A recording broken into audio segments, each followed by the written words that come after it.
there's going to be fear. There's going to be things you're afraid of. And I'm just going to make this one really simple. Turn your fear into dua. Turn your anxieties into dua. Meaning, I'm scared of something. I'm terrified that XYZ is going to happen. Everyone has fears, right? Now, how do we typically deal with fear? What we typically do with fear is we feed it. How do we feed fear? By just thinking about it. And then all these scenarios come, right? I'm afraid of something happening to someone I love.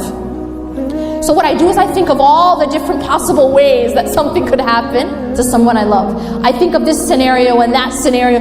All I've done is I'm feeding the fear. I haven't actually solved anything. Instead of feeding fear, turn it into dua. That thing that you're afraid of, make dua about it. Simple as that. Immediately stop it, stop the thought, and then stop the thought, and then turn and focus that feeling of fear and anxiety into making dua. Ask Allah for protection.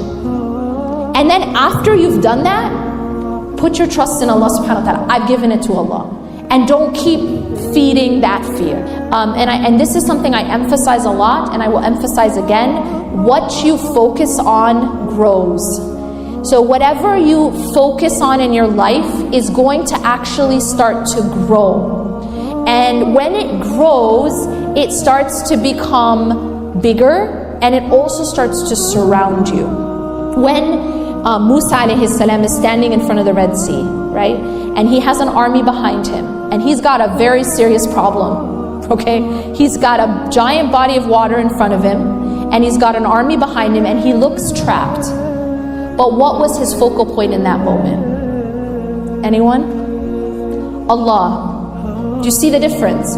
It's not that he was in denial of his reality. His reality was that he's got an army behind him, and he's got Red Sea in front of him. But his focus was not on the Red Sea, and his focus was not on the army.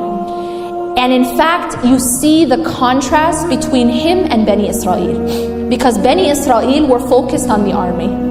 They fell into despair. And the reason they fell into despair, it was because of their focus. Make sense? Inna lamudrakun, they said. And then Allah tells us what Musa alayhi salam says. Qala kalla. You see like a complete contrast. Qala kalla. He said no. And kalla in Arabic is a very emphatic, no way, absolutely not.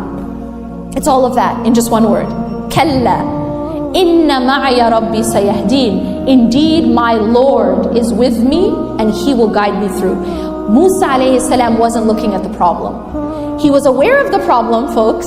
He's not like in denial. He's aware of the problem, but his focus wasn't the problem. His focus was Allah. Do you see the difference?